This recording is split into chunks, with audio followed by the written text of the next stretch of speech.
তারা দুনিয়াকে বরবাদ করে দিয়েছেন। জান্নাতের বাগানে আসবে হুজুর 70,000 টাকা না হলে আসে না, এটা আবার জান্নাতের বাগান, ঠিক কিনা বলেন? 1 ঘন্টা ওয়াজ করলো, মিনিটে 12,000 টাকা। কয় হাজার? 12,000 টাকা চাই, 70,000 টাকা চাই। তাহলে যদি 1 ঘন্টা বয়ান করে, তাহলে আপনার প্রতি মিনিটে করে 1200 টাকা। কত টাকা? এটা আমাদের বিবেক দিয়ে চিন্তা করা লাগবে। যারা কন্ট্যাক্ট করে ওয়াজ করে সমস্ত আলেমদেরকে আমরা দাওয়াত দেব না। কথা বলেন ঠিক কিনা? কথা বলেন ঠিক কিনা? কারণ তাদের মধ্যে সুদখোরের মধ্যে কোনো পার্থক্য আছে? কথা বলেন আছে? কোনো পার্থক্য নাই। তাদেরকে জিজ্ঞাসা করে উত্তর নাই, কারণ তারা সেইভাবে টাকা নিচ্ছে। তাদেরকে আমরা দাওয়াত দেব, আমরা তাদেরকে দাওয়াত দেব যাদের চেহারার দিকে তাকাইলে আমার আল্লাহ সুবহানাহু মাফ করে দেয়। তাদেরকে আমরা দাওয়াত দেব যারা জান্নাতের বাগানে আসবে নবীর সুন্নাহ মোতাবেক ডান হাতে হাদিয়া দেব, ডান হাতে নিয়ে পকেটের মধ্যে নিয়ে যাবে, ঠিক কিনা বলেন? যেই আলেমের মধ্যে নবীর সুন্নাত নাই তাদেরকে আমাদের দাওয়াত দেওয়ার কোনো প্রয়োজন? কতটা প্রয়োজন? আপনারা কষ্ট নিচ্ছেন। আমাদের আজকে হেদায়েত নাই। ওয়াজ হাজার হাজার ওয়াজ হয়, হাজার হাজার ওয়াজ আমাদের হয়, কিন্তু হেদায়েত নাই কেন? কারণ ওই যে টাকা, বক্তা টাকার জন্য আসে না, ঠিক কিনা বলেন? সারা রাত লাইলি মজনুর ইতিহাস আপনি শুনলেন, ফজরের বেলা নামাজ নাই, এই ওয়াজের কোনো দাম আছে? কত বলেন দাম আছে? মসজিদে শাহজালাল জামে মসজিদে 5 জন মুসল্লি রেগুলার সব সময় নামাজ পড়ে। আজকে ওয়াজ হইলো, সকালবেলা 5 জন বাড়লে বুঝতাম মাহফিলটা 7 লোক, ঠিক কিনা বলেন? মানুষ আর বাড়ে না মসজিদের মধ্যে, ওয়াজ দেখুন লাভ আছে? কথা বলেন লাভ আছে?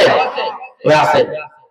যারা কবরবাসী তারা খুশি, আনন্দিত, আমাদের আপনজন যারা কবরে তারা খুশি। কিন্তু আপনি আমি দুনিয়ার জন্য কি করলাম?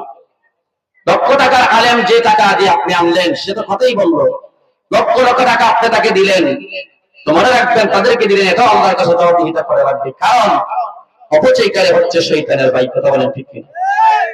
এই কোরআন যারা বিক্রি করে খায়, কোরআন সুন্নাহ যারা বিক্রি করে খায়, তারা তো কোনো হক্কানি আলেম হইতে পারে? আলেম হইতে পারে না। আল্লাহ পাক যেন এই সমস্ত জাহেলে মুরাক্কাব নায়েবে শয়তান যারা কোরআনকে বিক্রি করে জান্নাতের বাগান করে 70,000 1 লাখ টাকা না দিলে জান্নাতের বাগানে আসে না, আমরা যেন তাদের কাছ থেকে হেফাজতে থাকি, ঠিক কিনা বলেন? হয়তো কথাগুলো আপনাদের কষ্ট লাগতে পারে যে হুজুর আপনারা মনে করেন আপনাদের দাওয়াত নাই না, যেহেতু আপনাকে আলেম বানাইলেন, আলেম মানে কি জ্ঞান? আপনি আলেম হলেন, আপনি টাকা চাইলেন 70,000, এই 70,000 টাকা এক রাতে আপনি চাইলেন, আবার 3টা 4টা মাহফিল আপনি করেন, তাইলে যদি একটা মাহফিলে 50 পাই, 3টা মাহফিলে কত? 1.5 লাখ টাকা আপনি প্রতি রাত রুজি করলেন। একটা মসজিদের ইমাম সাহেব মাসে 5,000 টাকা পায়, এই হুজুরে 5,000 টাকা দিতে আপনার 20 জায়গা থাকে। একটা মাসে গিয়ে তালাশ করেন, দেখবেন 6 মাসের বেতন আটকাই দেই না, কিন্তু ওয়াজ করে 70,000 টাকা হুজুরে দিয়ে দিছে। আছে না নাই? বলেন আছে নাই? এই ওয়াজ আপনার দ্বারা পার করবে না। যেই হুজুর আপনি মরণে যদি ঢাকা থেকে শুনবে যে আব্দুর রহিম আব্দুর রহমান মারা গেছে, দৌড়াই আসবে, ঠিক কিনা বলেন? যেই হুজুর আপনি মারা গেলে জানাজার নামাজের জন্য অংশগ্রহণ করবে, আপনার গোসল করাইবে, আপনার দৈনন্দিন প্রত্যেকটা কাজে এই ইমাম সাহেব আপনার থাকে। মসজিদে আযান দেই, হাইয়া আলাস সালাত দেই, শুনাই ফজরের সময় আযান দেই, আসসালাতু খায়রুম মিনান নাওম, ঘুম থেকে নামাজ পড়ো, ঘুমার দিকে আসো, নামাজের দিকে আসো। এই মুয়াজ্জিন, এই মসজিদের ইমাম আপনার সব সময় থাকে। এই ইমামকে অবহেলা করবেন না, এই ইমামটা হচ্ছে আপনার পরিবারের একজন সদস্য। বলেন ঠিক কিনা? আপনি 70,000 টাকা না দিয়া আপনার ইমামকে আপনি 10,000 টাকা বেশি দেন, আমার আল্লাহ খুশি হবেন, ঠিক কিনা বলেন? আর মদিনা নবী খুশি হবেন। যারা ঠিককে যারা টাকা নেই, যারা কন্ট্যাক্ট করে টাকা নেই, তাদের ওয়াজে মানুষ হেদায়েত হবে না। এই জন্য ওয়াজ হয় কিন্তু হেদায়েত নাই, ঠিক কিনা বলেন? আল্লাহ যেন আমাদের প্রত্যেককে সঠিক বুঝ দান করেন। আমার চাচা বসে একটু কথা বলে ফেললাম, এই কথাগুলো না বললে ইদানিং দেখতেছি যে আলেম ওলামা টাকা অগ্রিম 2 দিন আগে নিয়ে যায়, ঠিক কিনা বলেন? 2 দিন আগে টাকা নিয়ে যায়, কিন্তু এই আলেমগুলা 2 দিন আগে টাকা নিয়ে আমাদেরকে কি বুঝাইতে চায়? আপনারা কি পাইলাম তাদের কাছ থেকে? আল্লাহ যেন তাদেরকে হেদায়েত করেন, আমাদেরকে হেদায়েত করেন। রব্বি কারীম যেন আমাদের প্রত্যেককে নবীজির সুন্নাহ মোতাবেক আল্লাহ পাকের যত জালালি ওর মতো জিন্দেগি আমাদেরকে নসিব করেন। ইমাম হুসাইনের মতো বীর সৈনিক আমাদেরকে বানায় দেন। সকলে বলেন আল্লাহুম্মা আমিন। সকলে আমার জন্য দোয়া করবেন। এই বলে আমি গুনাহগারী আমার আলোচনা সমাপ্তি করলাম। ওয়া আলাইহি পূর্ব মাধবপুর হযরত শাহজালাল রাহমাতুল্লাহি আলাইহি জামে মসজিদের উদ্যোগে সুন্নি মহাসম্মেলন, যিনি আজকে সম্মানিত সভাপতি, আশিকা রাসূল জনাব হাজী মোহাম্মদ শহীদ মিয়া সাহেব, বিশিষ্ট ব্যবসায়ী, মাধবপুর বাজার, সহসভাপতি আশিকা রাসূল জনাব মোহাম্মদ আমির আলী সাহেব, বিশিষ্ট ব্যবসায়ী, মাধবপুর বাজার, এবং আরো রয়েছেন জনাব মোহাম্মদ আফজাল পাঠান সাহেব, মোহাম্মদ লাহোর হোসেন কালামের সাহেব, জনাব মোহাম্মদ আরব আলী সাহেব, জনাব মোহাম্মদ চট্টমিয়া পাঠান সাহেব।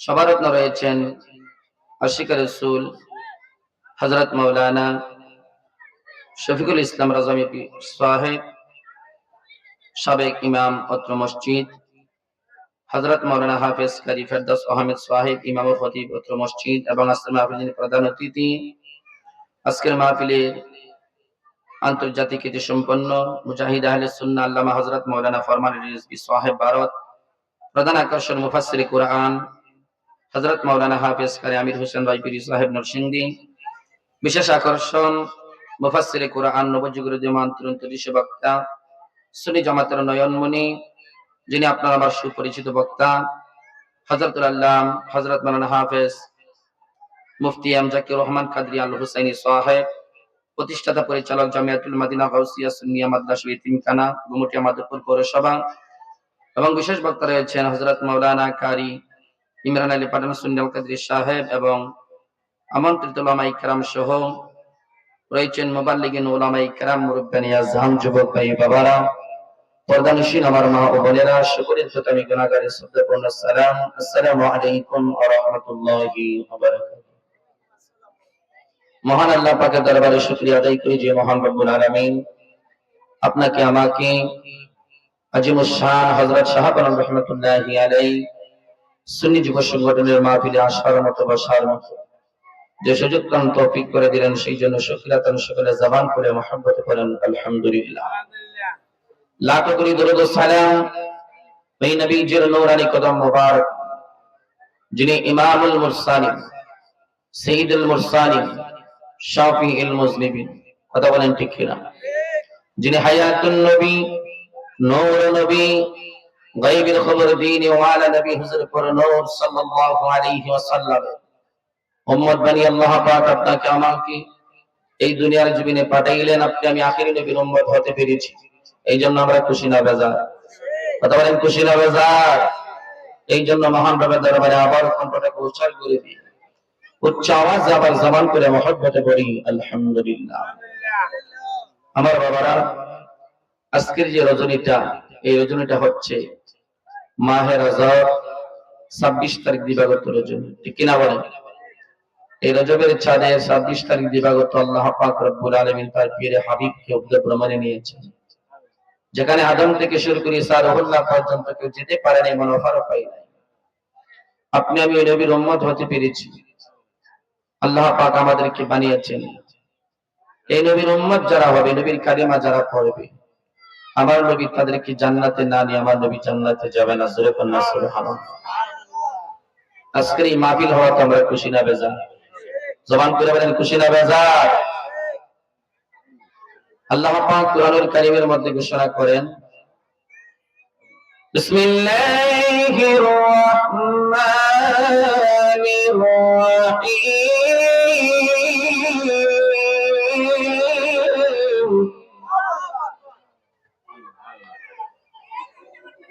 ইয়া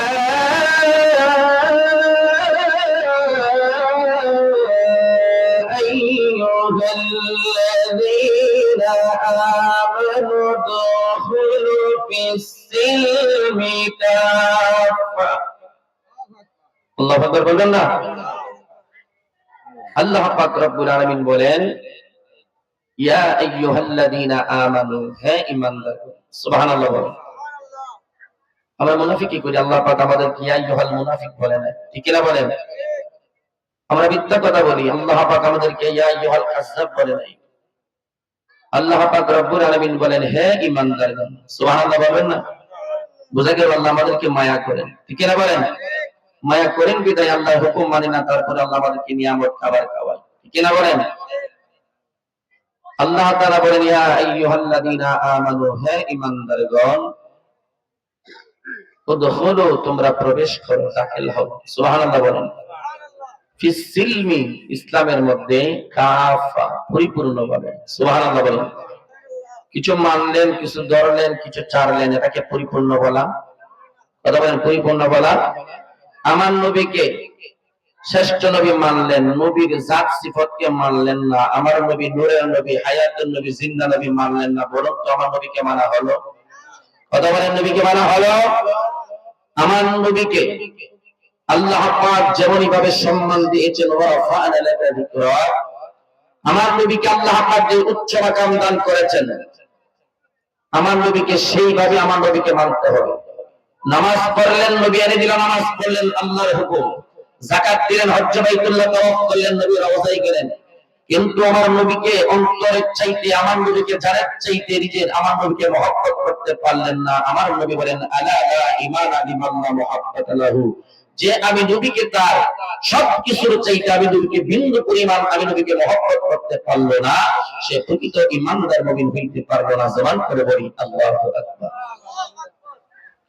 আল্লাহ তাআলা জানিয়ে দিলেন, কাফা, তোমরা পরিপূর্ণভাবে তোমরা ইসলামে দাখিল হও, প্রবেশ করো। কিছু মানলেন, কিছু ধরলেন, কিছু চাললেন, এখন না পরিপূর্ণ হবে? হবে না। তারপরে আল্লাহ পাক রব্বুল আলামিন বলেন, ওয়ালা তাত্তাবিউ খুতুওয়াতিশ শাইতান, এবং শয়তান তোমাদের প্রকাশ্য দুশমন, তোমাদের প্রকাশ্য শত্রু। কথা বলেন ঠিক কিনা? হয়তো আমরা শয়তানকে দেখি না, কিন্তু আমাদেরকে ধোঁকা দেয়, আল্লাহর দিক থেকে আমাদেরকে ফিরিয়ে আনে। নামাজে যাইতে চায়, আমাদেরকে নামাজে যাইতে দেই না। আল্লাহ জিকির করতে চায়, জিকিরে মন বলে না।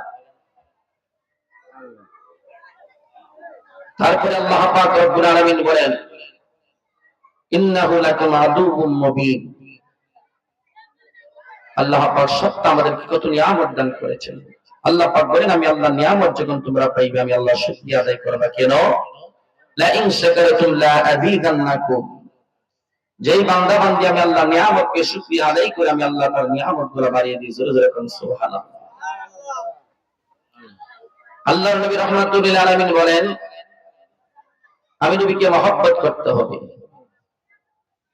যেইভাবে আল্লাহ পাক আমার নবীকে মহব্বত করেন, সবচেয়ে বড় আশিক রাসূল হচ্ছেন আমার আল্লাহ। ঠিক কিনা বলেন?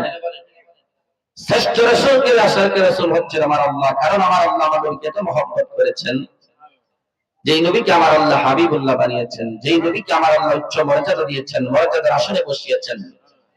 কাউকে আমার আল্লাহ মেরাজে নেই না, এমন একজন নবীকে নিয়েছেন যিনি হচ্ছেন সাইয়্যিদুল মুরসালিন, ইমামুল মুরসালিন। কথা বলেন ঠিক কিনা? তো ইসলামের আকিদা হইতে হলে আমার নবীকে আগে জানের চাইতে মহব্বত করতে হবে।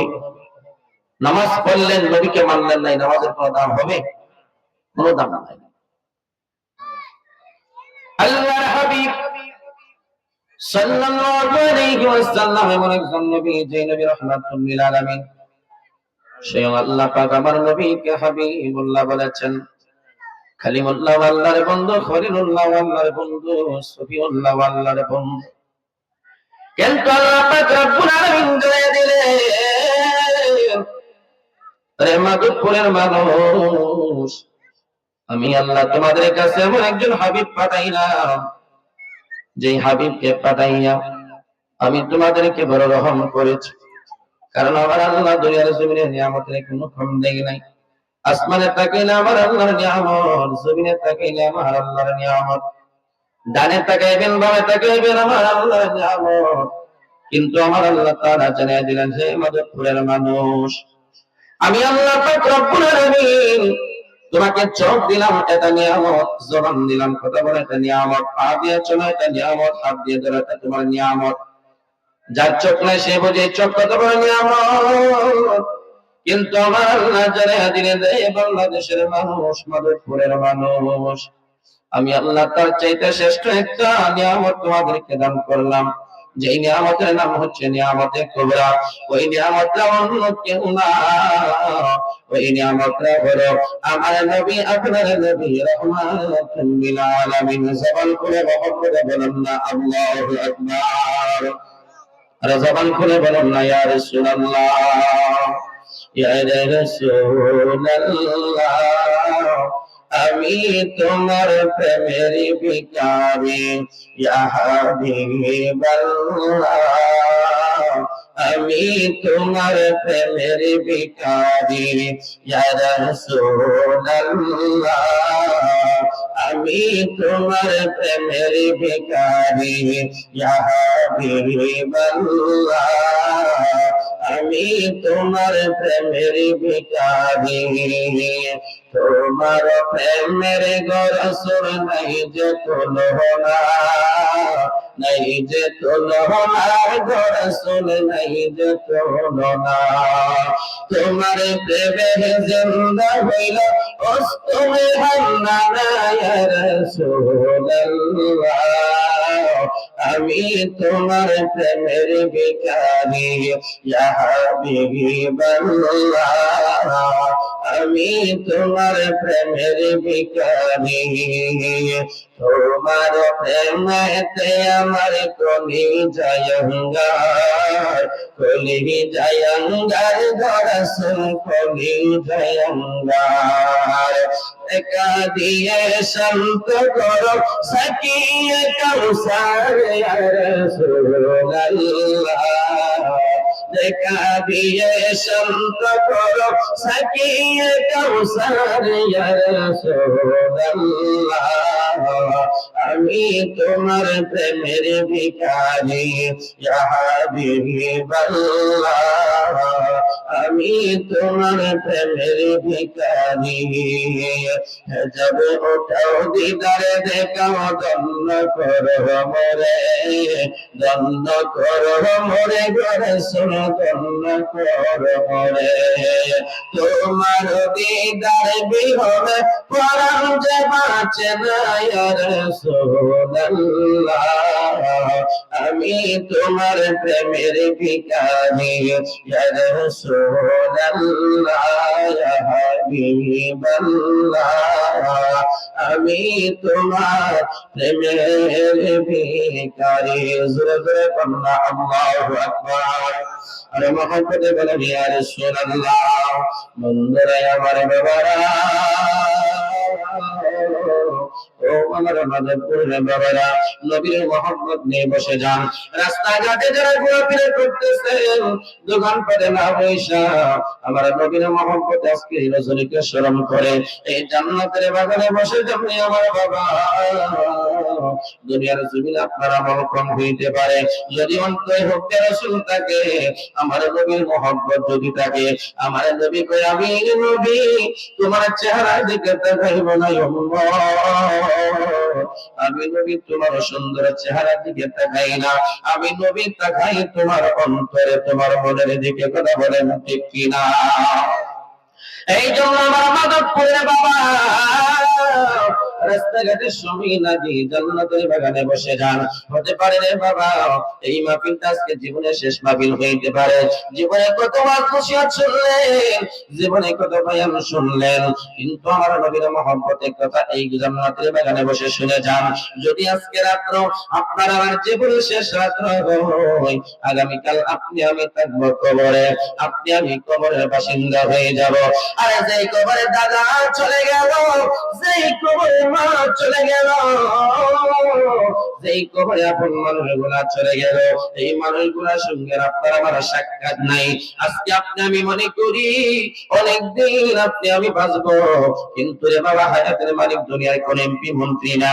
হায়াতের মালিক কোন প্রেসিডেন্ট না হায়াতের মালিক একজন যিনি হলো তোমার আমার মাওলা কথা বলেন ঠিক কিনা যেই আল্লাহ পাক রব্বুল আলামিন দুনিয়ার জমিনে রাজত্ব করার জন্য আমার আল্লাহ ক্ষমতা দান করেন যারা ক্ষমতা পাইয়া ক্ষমতার অপব্যবহার করে আমার আল্লাহ পাক রব্বুল আলামিন জানাইয়া দিলেন ইন্না আযাবি লাশাদীদ আমি আল্লাহ পাক তাদের জন্য কষ্টের শাস্তির ব্যবস্থা রেখেছি আল্লাহ আমার আল্লাহ যেই আল্লাহ পাক রব্বুল আলামিন বলেন বান্দা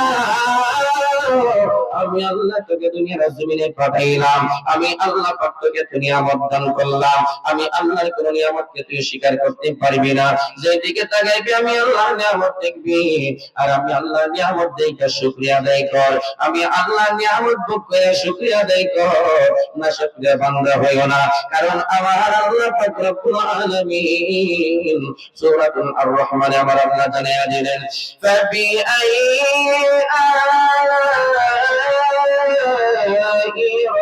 بكما تكذبان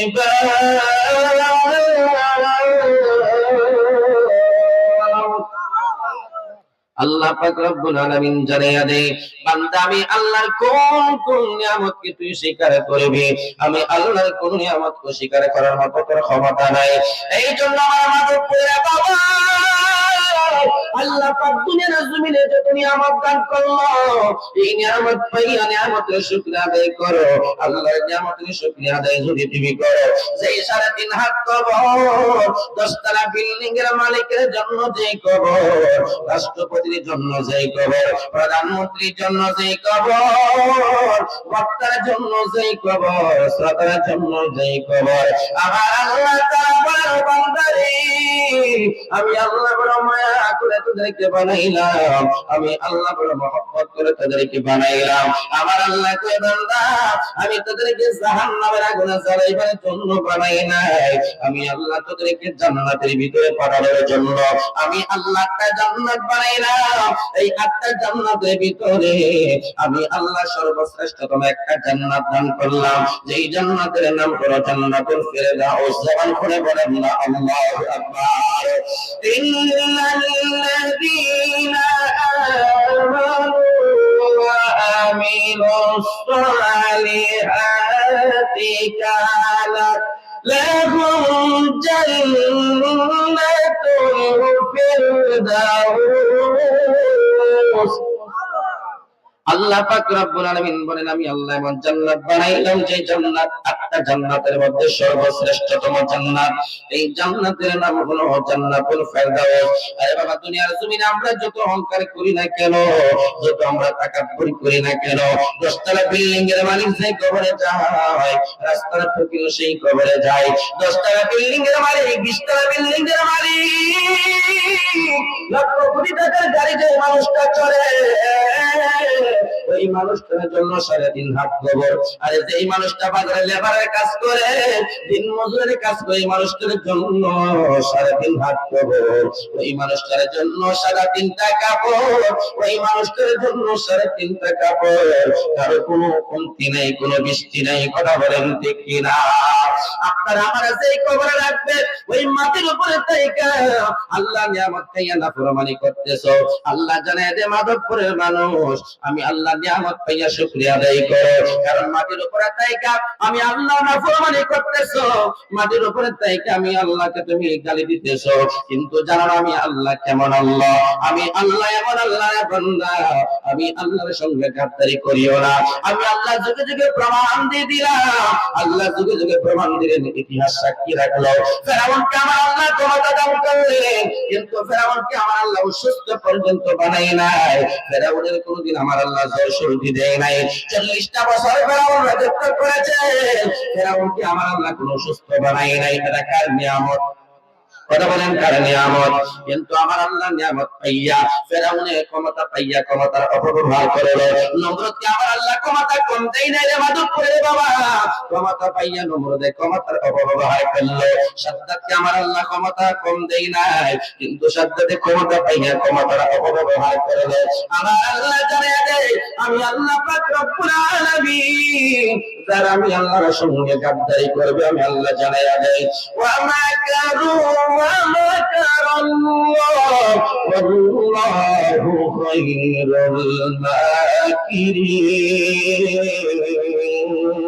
الماكرين। আল্লাহ পাক রব্বুল আলামিন বলেন, আমি আল্লাহর সঙ্গে গাদ্দারি করিও না, আমি আল্লাহর সঙ্গে কৌশল করিও না। যেই মাটির উপরে তাইকা তুমি রাজত্ব করতেছো, এই মাটির উপরে আমি আল্লাহ তোমারে রাখলাম। এই মাটির উপরে তাইকা আমি আল্লাহ নাফরমানি করলাম। এই মাটির উপরে তুমি তাইকা তো নাফরমানি করলাম, আমি আল্লাহর গালি দিলাম। তারপর আমি আল্লাহ তোমারে জিজ্ঞাসা করলাম, বান্দা জমিনের উপরে তাইকা আমি আল্লাহকে চিনো, জান্নাতে যাওয়ার জন্য জান্নাতের রাস্তা তুমি তালাশ করো। কারণ আমি আল্লাহ তোমারে 2টা জান্নাত আমি আল্লাহ তোমারে দান করব, স্পেশাল জান্নাত তোমারে দান করব। যদি আমি আল্লাহরে মহব্বত করো, আমার নবীরে যদি অন্তর থেকে ভালোবাসো, জান্নাত তুমি চাইবা, জান্নাতে তুমি যাইতে পারবা। আজকে নবীর জান্নাতের চিন্তা করলেন, নবীর হায়াতে গাড়ি দিলেন, জান্নাতের চিন্তা করলেন, নবীর মেরাজকে স্বীকার করলেন, জান্নাতকে আপনি স্বীকার করলেন। আল্লাহর দেওয়া নিয়ামত জান্নাত। মনে রাখবেন রে বাবা, জান্নাত হইতো না যদি আমার নবী না হইতো। কথা বলেন ঠিক কিনা? জান্নাত হইতো না রে মাধবপুরের বাবা যদি আমার নবী না হইতো, আল্লাহ জাহান্নাম বানাইতেন না। আল্লাহ কইয়া আদম আমি আল্লাহ বানাইতাম না, ওয়ালাল জান্নাত আমি আল্লাহ জান্নাত বানাইতাম না, ওয়ালান নার আমি আল্লাহ জাহান্নাম বানাইতাম না। যদি আমার বন্ধু নবী রাহমাতুল লিল আলামিন কে না বানাইতাম। জোরে জোরে আল্লাহ আল্লাহু আকবার। আরে জবান করে বলুন ইয়া রাসূলুল্লাহ।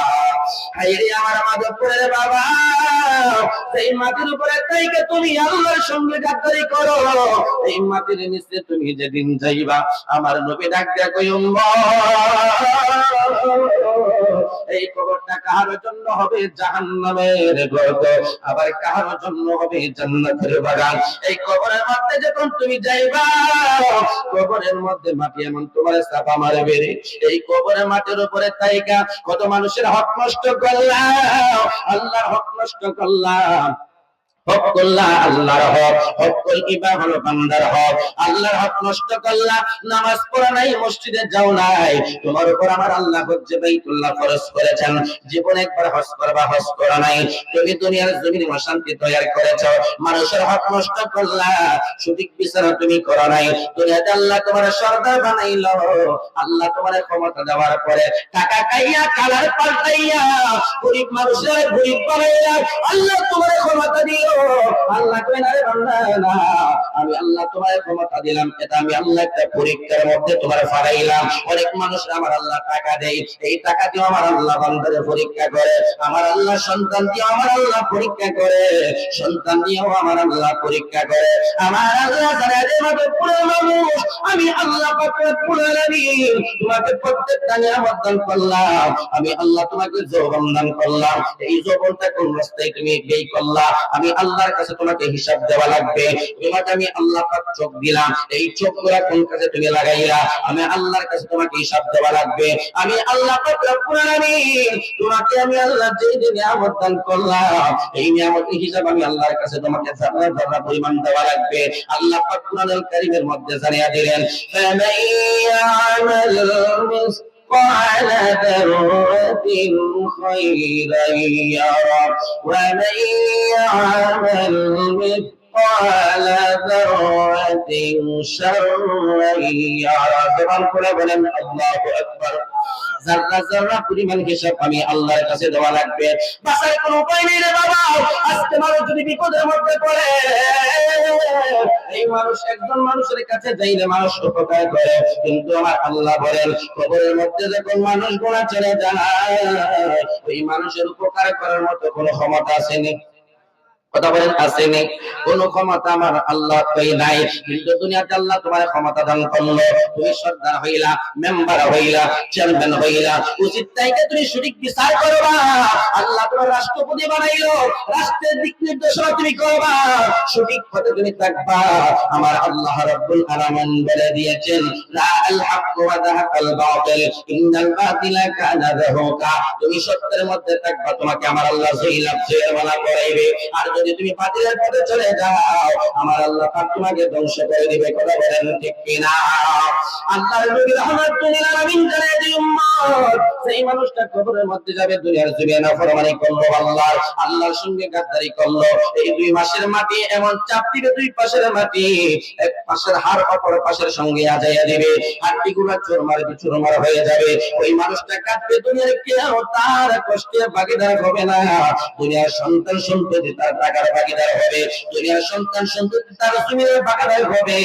একদিন মারা গেল, 2 দিন 3 দিন পরে বাবার দেওয়া সন্তান ওয়ারিশ পাইয়া সম্পত্তি নিয়ে ভাগাভাগি করে, সম্পত্তি নিয়ে টাকা নিয়ে দৌড়াদৌড়ি করে, গাড়ি যদি 5টা থাকে 5 সন্তানের 5টা গাড়ি নেওয়া যায়, যতখানি জায়গা থাকে বিল্ডিং থাকে সন্তানগুলা ভাগাভাগি করে নেওয়া যায়। হাইরে আমার মাধবপুরে বাবা, কিন্তু কবর এমন একটা জায়গার মধ্যে আপনি যাবেন সন্তানগুলো আপনার কবরে রেখে আসবে পাশারের মতো, জিন্দেগি তার কোনোদিন আপনার খবর নেবে না, জীবনে কোনোদিন আপনার কবরের পাশে যাইয়াও বলবে না বাবা কোন হালতে আছে। কথা বলেন ঠিক কিনা?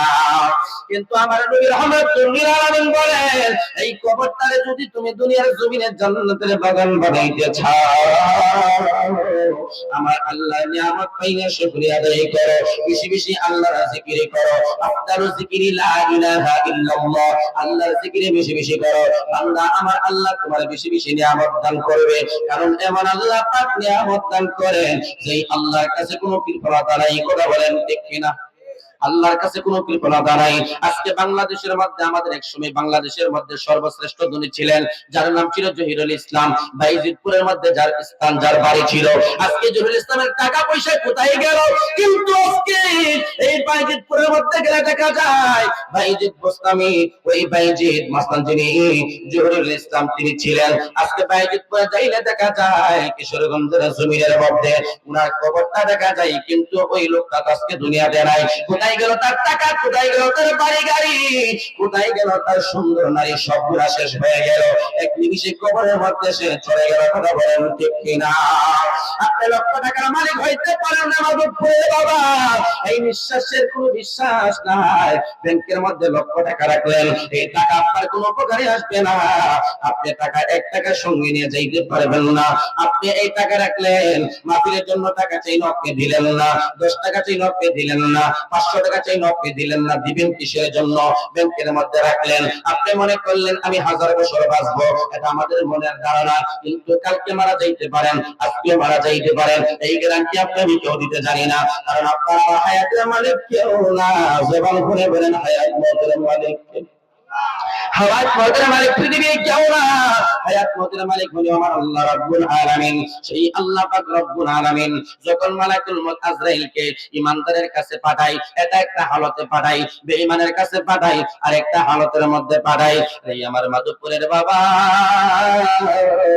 ইমাম গাজ্জালী রাহমাতুল্লাহি আলাইহি বলেন, মানুষের কাছে যখন ঈমানদারের কাছে মালাকুল মউত আজরাইল আলাইহিস সালাতু ওয়াস সালাম আসে, চমৎকার ভাবে তার রূহ মুবারকটা নিয়ে যায়। আমার আল্লাহর নামটা মালাকুল মউত আজরাইলের হাতের মধ্যে রেখে আল্লাহর নামটা লেখা ওই ঈমানদার বান্দার চোখের সামনে ধরে। তখন ওই ঈমানদার বান্দা জীবনে তার নামাজ ছিল, জীবনে তার রোজা ছিল, জীবনে তার আল্লাহর জিকির ছিল।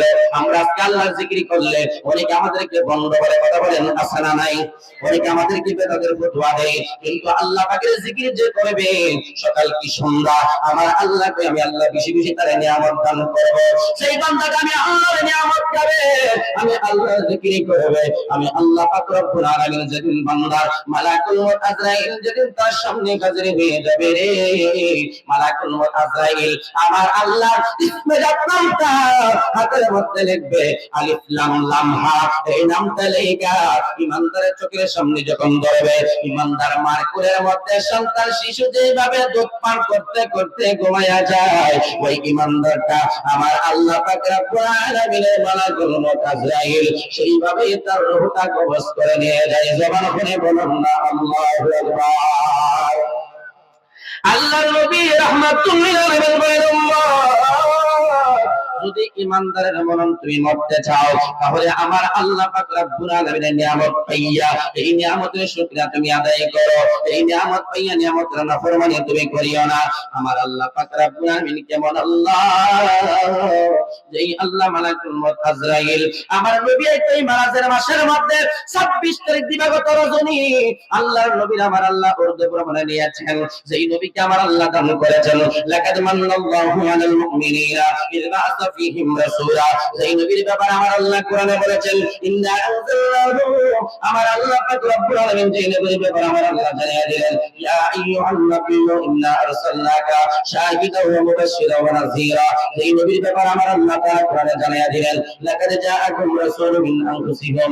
আমার আল্লাহ পাক যেই নবীর ব্যাপারে জানিয়ে দিলেন, কাদ জাআকুম মিনাল্লাহি নূর ওয়া কিতাবুম মুবিন। যেই নবীর ব্যাপারে আমার আল্লাহ কোরআনে জানিয়ে দিলেন, ওয়া মা আরসালনাকা ইল্লা রাহমাতাল লিল আলামিন। যেই নবীর ব্যাপারে আমার আল্লাহ কোরআনে জানিয়ে দিলেন, ইন্না আতাইনাকাল কাউসার। ওই নবীর ব্যাপারে আমার আল্লাহ জানিয়ে দিলেন, আমার আল্লাহ কয়, ওয়া মা ইয়ানতিকু আনিল হাওয়া ইন হুয়া ইল্লা ওয়াহিয়ুন ইউহা।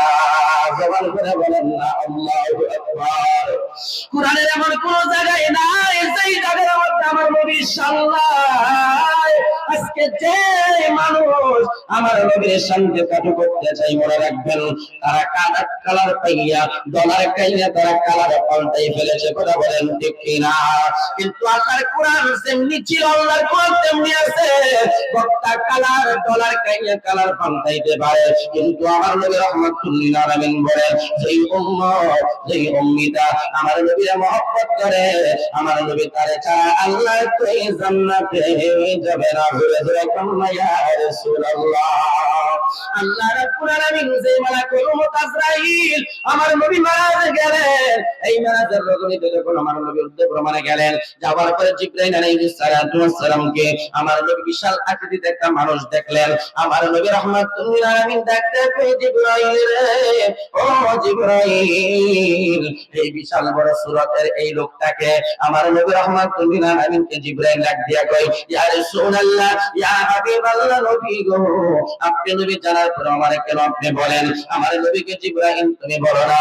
এবার জিবরাইল ডাক দিয়া কই ইয়া রাসূলুল্লাহ, উনি কোন মানুষ না, উনি হইল আল্লাহর ফেরেশতা হযরত মালাকুল মউত আজরাইল। জোরে জোরে বলনা আল্লাহু আকবার।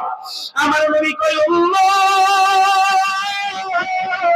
সেই মালাকুল মউত আজরাইল আমি নবী দেখলাম, ওই আজরাইলের মাথাটা আমি দেখলাম আসমানের উপরে, ওই আজরাইলের পাওটা আমি নবী দেখলাম জমিনের মধ্যে। আমি নবী চিন্তা করলাম সাত আসমান সাত জমিনের মধ্যে যত পানি আছে সমস্ত দুনিয়ার পানি যদি আজরাইলের মাথার মধ্যে ঢেলে দেওয়া হয় এক ফোঁটা পানি জমিনে পড়বে কিনা সন্দেহ আছে। তাহলে বোঝা গেল আজরাইল ছোট না বড়? কথা বলেন আজরাইল কেমন বড়? মাধবপুরের বাবা আমার নবী তো আজরাইল বড়, কিন্তু মাধবপুরের কত মানুষের ঘরে ঢুইকা বাবার রূহ নিয়ে গেল সন্তান দেখে না। কত মানুষের রূহ নিয়ে গেল সন্তান পাশে বসা, মা পাশে বসে কান্দে রে। সন্তান কথা বলতে পারে না, মা কথা বলতে পারে না, হাওমাও করে কান্দে আমার সন্তানের জন্য কি হইল। সবাই শুধু হাওমাও করে কান্দে, কিন্তু কোন সময় জানি মালাকুল মউত আজরাইল আলাইহিস সালাম আয়েশা তোমার আমার রূহটা কবজ করে নিয়ে যায়। এর আপনি আমি মাদুরপুরবাসী পাই না। কথা বলেন ঠিক কিনা? কিন্তু এত বড় মালাকুল মউত আজরাইল আপনার আমার সবার কাছে একদিন আসবে। আমার নবী কই উম্মত কিয়ামত তো আমার আল্লাহ দিবে, কিয়ামত একদিন তো কিয়ামত হবে। আমার নবী কই কিয়ামত হলো দুই প্রকার, একটা হলো কিয়ামতে, একটা হচ্ছে সমষ্টিগত কিয়ামত আর একটা হচ্ছে ব্যক্তিগত কিয়ামত। সমষ্টিগত কিয়ামত হইল ইসরাফিল আলাইহিস সালাম যিনি সিংহের মধ্যে ফু দিবে, সেটা হলো সমষ্টিগত কিয়ামত। আর ব্যক্তিগত কিয়ামতটা হইল আব্দুর রহিম সাকরাতের মধ্যে পড়া, আব্দুর রহমান সাকরাতের মধ্যে পড়া, তার কাছে মালাকুল মউত আজরাইল আসলো, তার জন্য ওই শহীদটা আমার নবী কই ওই শহীদটা তার জন্য কিয়ামতের হালত হবে। কথা বলেন ঠিক কিনা? মাওলা জি তোমার রহিম নামটি তাকিতে গো তাকিতে আমি পাপি দইবা যাইতাম মনে।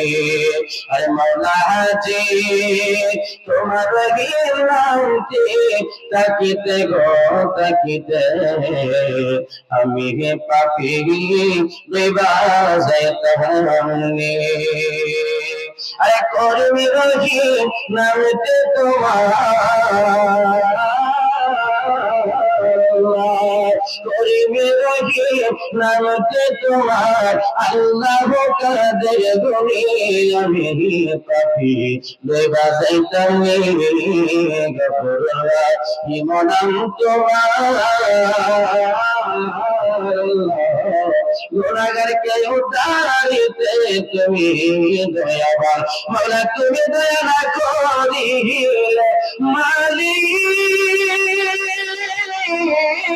আল্লাহ তুমি দয়া না করিলে কে করবে মেহেরবানি। আমি পাপি দইবা যাইতাম জোরে জোরে করুণা ইয়া রাসূলুল্লাহ। হায়রে আমার মাধবপুরের বাবা, আমার আল্লাহ মালাকুল মউত আজরাইলকে ডাক দেয়া কই আজরাইল আমি তোমার জীবনে কত জায়গায় তোমারে পাঠাইলাম রে আজরাইল, জীবনে কোনদিন তোমার মনের মধ্যে কষ্ট লাগছে নি? এই রূহ আনতে যাইয়া তোমার মনে কোনদিন কষ্ট পাইছো নি? মালাকুল মউত আজরাইল ডাক দেয়া কই, মালিক তুমি তো আমারে কোনো দয়া মায়া দাও না। দুনিয়ার জমিনে যায় আল্লাহ আমার কাছ থেকে সন্তানের চিনাই আনি, সন্তানের কাছ থেকে আমারে চিনাই আনি। আল্লাহ কত মানুষের আমি কষ্ট দেয়, কিন্তু আল্লাহ আমি আজরাইলের কোনো দয়া মায়া নাই। কিন্তু আমার আল্লাহ দেখতে আজরাইল রে, এমন কোন সময় তোমার মনে কোনো আঘাত লাগছে নি? মালাকুল মউত আজরাইল ডাকে দেয়া কই, আল্লাহ এমন একটা সময় আমি আজরাইল কষ্ট পাইছিলাম, যে সময় চতুর্দিকে প্লাবন, চতুর্দিকে পানি গো আল্লাহ, এই পানির প্লাবনের মধ্যে দিয়া একটা আল্লাহর বান্দি একটা কাষ্ঠের উপর একটা কাঠের উপরে বইসা ওই বান্দিটার একটা সন্তান প্রসব হয়েছিল। ইয়া আল্লাহ, সন্তানটা প্রসব যখন হইল, এই মুহূর্তে তুমি আমারে পাঠাইলা এই সন্তানটার মারে যেন আমি নিয়ে আসি। ও আমার আল্লাহ, সেই মাত্র তুমি আমারে পাঠাইলা, যখন আমি গেলাম ওই মহিলাটারে নিয়ে আসার জন্য, ওই সন্তানটা দুনিয়াতে ভূমিষ্ঠ হইল। আর আমি যখন ওই মাতারে নিয়ে আসবো, আমি আজরাইল সইতে পারি না। আমি আজরাইলের দিলের মধ্যে একটা ধাক্কা লেগেছিল। জবান খুলে কি আল্লাহু আকবার বলবেন না? আজরাইলকে আমার আল্লাহ ডাক দেয়, ও আজরাইল, তারপরে তুমি আর কোনদিন কষ্ট পাইছো নি? আজরাইল ডাক দেয় কই, আল্লাহ তারপরে 2 নম্বর একটা ধাক্কা খাইছিলাম, যেদিন আল্লাহ তোমার দেওয়া জান্নাতে সাদ্দাত যাবে না, আল্লাহ তোমার দেওয়া জান্নাতে সাদ্দাত প্রবেশ করবে না। তোমার টাকা পাইয়া, তোমার নিয়ামত পাইয়া আল্লাহ সাদ্দাত দুনিয়ার জমিনে কত সুন্দর জান্নাত বানাইলো। আল্লাহ এত সুন্দর জান্নাত যারা কাম করলো, এই কামদার জান্নাতের ভিতরে যখন সাদ্দাত পুরা হইয়া ভিতরে প্রবেশ করবে, আল্লাহ ওই মুহূর্তে তুমি আমি আজরাইলকে পাঠাইলা, আমি যেন সাদ্দাতের রূহটা কবজ করি। ওই সময় আমার বড় আফসোস লেগেছিল, দিলের মধ্যে কষ্ট লেগেছিল। আল্লাহ ডাক দেয়া কইরে, আজরাইল যেই সাদ্দাতের জন্য তুমি কষ্ট পাইলা, তুমি জানো না আজরাইল কোন সাদ্দাতকে আমি জান্নাতে প্রবেশ করতে দেই নাই? আল্লাহ এবার ডাক দেয়া কই, আজরাইল কই, আল্লাহ আমি তো সেটা জানি না। ও আলামু, আল্লাহ তুমি তো জানো। ইন্নাল্লাহা আলিমুম বিযাতিস সুদূর, আল্লাহ তুমি তো সব কিছুর মালিক, সব জানো। আমার আল্লাহ ডাক দেয়া আজরাইল, যে প্লাবনের ভিতরে দিয়া একটা কাষ্ঠের উপরে ছোট একটা মাসুম বাচ্চা মাত্র দুনিয়ার জমিনে জন্ম হইল। ওই মাসুম বাচ্চাটা যখন দুনিয়াতে আসলো, দুনিয়ার জমিনে আসার পরে আমি আল্লাহ তোমারে পাঠাইলাম ওই মাতারে আনার জন্য। আমি আল্লাহ পাক রব্বুল আলামিন যে শিশু বাচ্চারা কাদের মধ্যে জন্ম হয়েছিল, ওই মাসুম বাচ্চাটাই হইল আমার সাদ্দাত। জোরে জোরে কন্যা আল্লাহু আকবার, নারে তাকবীর, নারে রিসালাত, আহলে সুন্নাত ওয়াল জামাত। প্রধান বক্তার আগমন এই মাহফিলের পক্ষ থেকে নারে তাকবীর, নারে রিসালাত। শুকর বলেন মারহাবা, আর জবান করে বলেন মারহাবা। তাহলে বোঝা গেল নিয়ামত দান করেন কে? কথা কই না, কে দান করে? আল্লাহ দান করেন। আমাদের সবার কাছে মালাকুল মউত আজরাইল আসবেন, কোন দয়া মায়া আছে? কথা বলেন, কোন দয়া মায়া আছে? যদি মাঘ মাসের মধ্যে আপনি যদি কোন মাঘ মাসে নাই, পুষ মাস আইন, চৈত মাস আইন, আজরাইল শুনবনি? কথা বলেন না, দেখবেনই তো না, শুনবেন কিভাবে? আজকের এই মাহফিল হতে পারে আপনার আমার জন্য নাজাতের মাহফিল, ঠিক কিনা বলেন? মনে রাখবেন, অনেক মানুষ বিভিন্ন কথা আমাদেরকে বলে যে মাহফিল হয় ঘন ঘন। হ্যাঁ, মাহফিল হয়, এমন বক্তা দিয়ে মাহফিল করাবেন যাদেরকে দিয়ে মাহফিল করাইলে মাহফিল কবুল হবে। 1,70,000 টাকা দিয়ে কন্ট্রাক্ট করে বক্তাকে দিয়ে ওয়াজ করাইবেন না। কথা বলেন ঠিক কিনা? তাদেরকে ওয়াজ করাইলে কোনো ফায়দা আপনার আমার হবে না, কারণ তারা টাকার পাগল, ঠিক কিনা বলেন? তারা টাকার পাগল। যারা টাকার পিছনে দৌড়ায় তারা দুনিয়া বাদ, তারা দুনিয়াকে বরবাদ করে দিয়েছেন। জান্নাতের বাগানে আসবে হুজুর, 70,000 টাকা না হলে আসে না, এটা আবার জান্নাতের বাগান, ঠিক কিনা বলেন? 1 ঘন্টা ওয়াজ করলো, মিনিটে 12,000 টাকা। কয় হাজার? 12,000 টাকা চাই, 70,000 টাকা চাই। তাহলে যদি 1 ঘন্টা বয়ান করে, তাহলে আপনার প্রতি মিনিটে করে 1200 টাকা। কত টাকা? এটা আমাদের বিবেক দিয়ে চিন্তা করা লাগবে। যারা কন্ট্যাক্ট করে ওয়াজ করে, এই সমস্ত আলেমদেরকে আমরা দাওয়াত দেব না। কথা বলেন ঠিক কিনা? কথা বলেন ঠিক কিনা? কারণ তাদের মধ্যে সুদখোরের মধ্যে কোনো পার্থক্য আছে? কথা বলেন আছে? কোনো পার্থক্য নাই, তাদেরকে জিজ্ঞাসা করে উত্তর নাই, কারণ তারা সেইভাবে টাকা নিচ্ছে। তাদেরকে আমরা দাওয়াত দেবো, আমরা তাদেরকে দাওয়াত দেবো যাদের চেহারার দিকে তাকাইলে আমার আল্লাহ সুবিধা গুনাহ মাফ করে দেয়। তাদেরকে আমরা দাওয়াত দিব যারা জান্নাতের বাগানে আসবে নবীর সুন্নাহ মোতাবেক ডান হাতে হাদিয়া দিব, ডান হাতে নিয়ে পকেটের মধ্যে নিয়ে যাবে, ঠিক কিনা বলেন? যেই আলেমের মধ্যে নবীর সুন্নাত নাই তাদেরকে আমাদের দাওয়াত দেওয়ার কোনো প্রয়োজন প্রয়োজন? আপনারা কষ্ট নিচ্ছেন। আমাদের আজকে হেদায়েত নাই, ওয়াজ হাজার হাজার ওয়াজ হয়, হাজার হাজার ওয়াজ আমাদের হয়, কিন্তু হেদায়েত নাই কেন? আর ওই যে টাকা, বক্তা টাকার জন্য আসে না, ঠিক কিনা বলেন? সারা রাত লাইলি মজনুর ইতিহাস আপনি শুনলেন, ফজরের বেলা নামাজ নাই, এই ওয়াজের কোনো দাম আছে? কত বলেন দাম আছে? মসজিদে শাহপুরান জামে মসজিদে 5 জন মুসল্লি রেগুলার সব সময় নামাজ পড়ে। আজকে ওয়াজ হইলো, সকালবেলা 5 জন বাড়লে বুঝতাম মাহফিলটা সার্থক, ঠিক কিনা বলেন? মানুষ আর বাড়ে না মসজিদের মধ্যে, এই ওয়াজ দেখুন লাভ আছে? কথা বলেন লাভ আছে? আছে। যারা কবরবাসী তারা খুশি, আনন্দিত, আমাদের আপন যারা কবরে তারা খুশি, কিন্তু আপনি আমি দুনিয়ার জন্য কি করলাম? লক্ষ টাকার আলেম যে টাকা দিয়ে আপনি আনলেন সে তো কথাই বললো, লক্ষ লক্ষ টাকা আপনি তাকে দিলেন, তো মনে রাখবেন তাদেরকে দিলেন, এটা আল্লাহর কাছে জবাবদিহিতা করে রাখবে, কারণ অপচয়কারী হচ্ছে শয়তানের ভাই। কথা বলেন ঠিক কি? এই কোরআন যারা বিক্রি করে খায়, কোরআন সুন্নাহ যারা বিক্রি করে খায়, তারা তো কোনো হক্কানি আলেম হইতে পারে? আলেম হইতে পারে না। আল্লাহ পাক যেন এই সমস্ত জাহেলে মুরাক্কাব নায়েবে শয়তান যারা কোরআনকে বিক্রি করে জান্নাতের বাগান করে 70,000 1 লাখ টাকা না দিলে জান্নাতের বাগানে আসে না, আমরা যেন তাদের কাছ থেকে হেফাজতে থাকি, ঠিক কিনা বলেন? হয়তো কথাগুলো আপনাদের কষ্ট লাগতে পারে যে হুজুর আপনারা মনে করেন আপনাদের দাওয়াত নাই না, যেহেতু আপনাকে আলেম বানাইলেন, আলেম মানে কি জ্ঞানী, আপনি আলেম হলেন, আপনি টাকা চাইলেন 70,000, এই 70,000 টাকা এক রাতে আপনি চাইলেন আবার 3-4টা মাহফিল আপনি করেন, তাইলে যদি একটা মাহফিলে 50 পাই, 3টা মাহফিলে কত? 1.5 লাখ টাকা আপনি প্রতি রাত রুজি করলেন। একটা মসজিদের ইমাম সাহেব মাসে 5,000 টাকা পায়, এই হুজুরে 5,000 টাকা দিতে আপনার 20 জায়গা আটকায়। একটা মাসে গিয়ে তালাশ করেন, দেখবেন 6 মাসের বেতন আটকায় দেই না, কিন্তু ওয়াজ করে 70,000 টাকা হুজুরে দিয়ে দিয়েছে, আছে না নাই? কথা আছে না নাই? এই ওয়াজ আপনার দ্বারা পার করবে না। যেই হুজুর আপনি মরণে যদি ঢাকা থেকে শুনবে যে আব্দুর রহিম আব্দুর রহমান মারা গেছে, দৌড়াই আসবে, ঠিক কিনা বলেন? যেই হুজুর আপনি মারা গেলে জানাজার নামাজের জন্য অংশগ্রহণ করবে, আপনার গোসল করাইবে, আপনার দৈনন্দিন প্রত্যেকটা কাজে এই ইমাম সাহেব আপনার থাকে, মসজিদে আযান দেই, হাইয়া আলাস সালাত দেই, শুনাই ফজরের সময় আযান দেই, আসসালাতু খায়রুম মিনান নাওম, ঘুম থেকে নামাজ পড়ো, ঘুমার দিকে আসো, নামাজের দিকে আসো, এই মুয়াজ্জিন এই মসজিদের ইমাম আপনার সব সময় থাকে, এই ইমামকে অবহেলা করবেন না, এই ইমামটা হচ্ছে আপনার পরিবারের একজন সদস্য, কথা বলেন ঠিক কিনা? আপনি 70,000 টাকা না দিয়া আপনার ইমামকে আপনি 10,000 টাকা বেশি দেন, আমার আল্লাহ খুশি হবেন, ঠিক কিনা বলেন? আর মদিনা নবী খুশি হবেন। যারা ঠিকঠাক যারা টাকা নেই, যারা কন্ট্রাক্ট করে টাকা নেই, তাদের ওয়াজে মানুষ হেদায়েত হবে না, এই জন্য ওয়াজ হয় কিন্তু হেদায়েত নাই, ঠিক কিনা বলেন?